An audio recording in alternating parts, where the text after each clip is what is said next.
Assalamualaikum warahmatullahi wabarakatuh. Kami dari kelompok 1 CKP Angkatan 10 akan memaparkan hasil kenali nilai-nilai luhur kearifan budaya.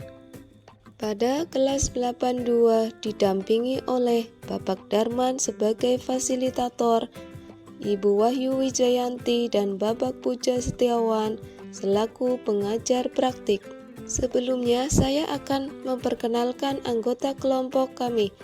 Yang pertama, Dian Hentia SPD dari SDN Hanum 03 Daya Luhur. 2. Haryati SPD dari SDN Bulusari 04 Gandrung Mangu.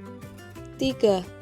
Kartini SPD dari SDN Karanggintung 01 Gandrung Mangu. 4. Maratus Solihah SPDI dari SDN Cipari 02 Cipari. Ada beberapa pemikiran dari Ki Hajar Dewantara, di antaranya 1. Menuntun segala kodrat yang ada pada anak sehingga anak dapat mencapai titik keselamatan dan kebahagiaan yang setinggi-tingginya. 2. Pendidikan diibaratkan petani yang menanam. 3. Pendidikan yang berupaya memenuhi kodrat kebutuhan tumbuh kembang anak. 4. Bermain merupakan kodrat anak. 5. Budi pekerti atau watak atau karakter yang merupakan perpaduan antara gerak pikiran, perasaan, dan kehendak atau kemauan sehingga menimbulkan tenaga dan semangat. Ada 3 pertanyaan sebagai bahan diskusi. 1.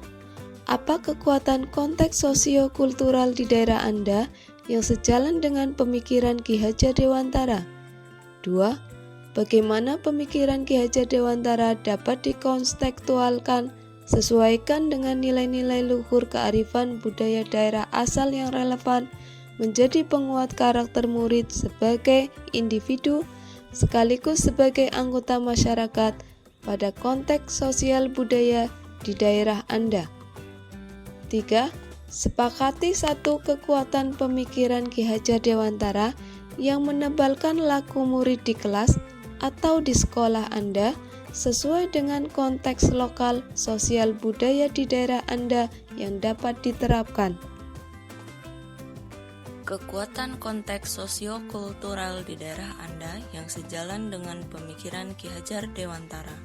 Yang pertama, among-among merupakan tradisi pada masyarakat Jawa untuk memperingati hari kelahiran seseorang yang masih hidup berdasarkan penanggalan Jawa yang biasa juga disebut weton atau hari pasaran. Hal ini dilakukan sebagai bentuk rasa syukur dan terima kasih atas berkah bagi keselamatan dan kesehatan anak-anak.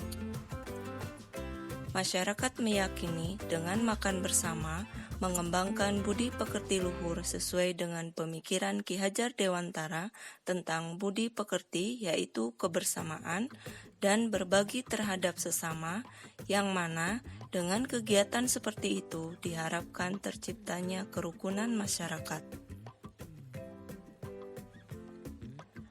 Selanjutnya, kerigan dan sambatan. Kerigan merupakan tradisi masyarakat desa dalam bergotong royong mengerjakan suatu pekerjaan tanpa adanya imbalan. Dan pada umumnya, pekerjaan ini menyangkut perbaikan atau pembuatan sarana prasarana atau fasilitas umum. Sedangkan sambatan merupakan kegiatan gotong royong yang sering dilakukan ketika ada yang membangun rumah. Selanjutnya, nyadran.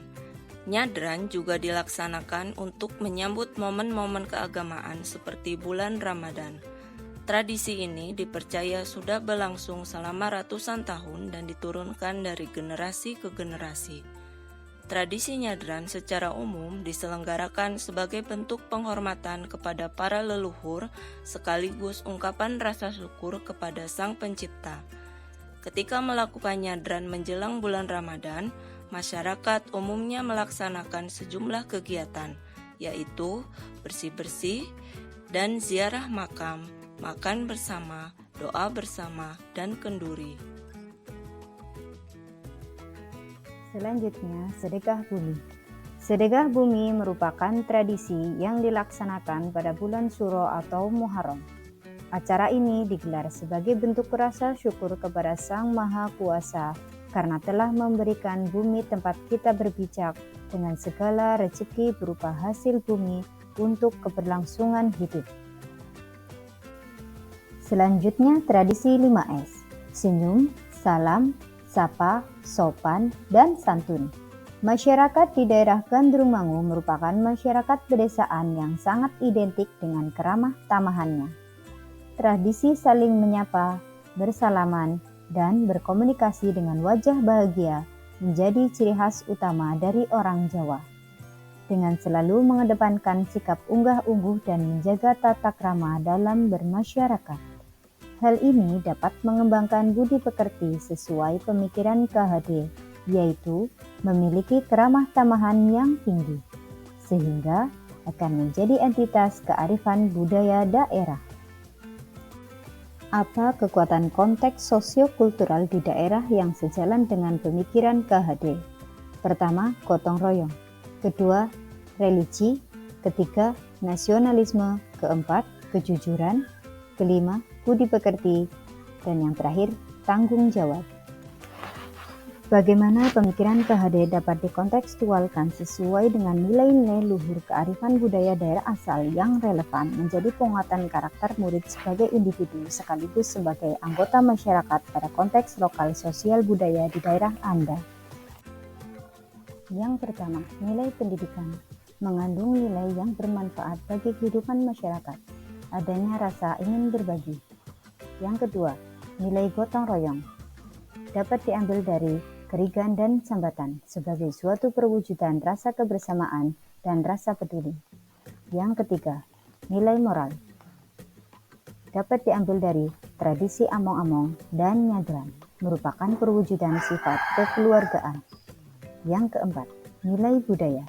Nilai ini merupakan kekayaan yang dimiliki oleh suatu kelompok masyarakat sehingga sebagai tempat berkumpul dan silaturahmi. Yang keenam, nilai religius merupakan wujud rasa syukur terhadap Tuhan Yang Maha Esa atas berkahnya. Kontekstualisasi pemikiran Ki Hajar Dewantara untuk membentuk karakter murid yang disesuaikan dengan nilai sosial kultural masyarakat dilaksanakan melalui berbagai kegiatan pembiasaan, yaitu yang pertama, melaksanakan kegiatan gotong royong dan kerja bakti. Yang kedua, menyambut murid datang di pagi hari. Yang ketiga, sholat berjamaah, hafalan surat pendek, dan membaca Asmaul Husna. Yang keempat, berdoa sebelum dan sesudah belajar. Yang kelima, pembiasaan 5S, senyum, salam, sapa, sopan, dan santun. Satu kekuatan pemikiran Ki Hajar Dewantara yang menebalkan laku murid di kelas atau di sekolah Anda sesuai dengan konteks lokal, sosial, dan budaya di daerah yang dapat diterapkan, yaitu pemikiran Ki Hajar Dewantara tentang budi pekerti atau watak atau karakter melalui proses pendidikan, terutama pendidikan formal. Murid dapat dibantu untuk mengerti nilai karakter yang diharapkan dan pelan-pelan membantu mereka untuk melatih dan menjadikan nilai itu sebagai sikap hidup mereka. Ajaran budi pekerti tidak terlepas dari trilogi pendidikan Ki Hajar Dewantara, yaitu Ingarso Sung Tulado, Ing Madya Mangun Karsa, Tutwuri Handayani. Tantangan memudarnya nilai-nilai gotong royong, meningkatnya individualisme akibat globalisasi, terkikisnya kearifan lokal karena tergeser kebiasaan baru, unggah-ungguh yang kurang. Solusi: mengadakan kegiatan yang menumbuhkan jiwa gotong royong atau pembiasaan piket, mengadakan lomba kebersihan kelas, mengadakan kegiatan saling berbagi bekal makanan dan makan bersama, memahami karakteristik setiap murid, mencontohkan penerapan budaya 5S. Contoh konkret dari pemikiran Ki Hajar Dewantara yang akan diterapkan sesuai dengan konteks kelas dan sekolah. 1. Berdoa. 2. Bersalaman dengan guru. 3. Tertib. 4. Kebersihan sekolah. 5. Sholat berjamaah. Dan 6. Pembelajaran yang menyenangkan. Berikut pertanyaan dan jawaban yang disampaikan oleh kelompok 2 dan kelompok 3.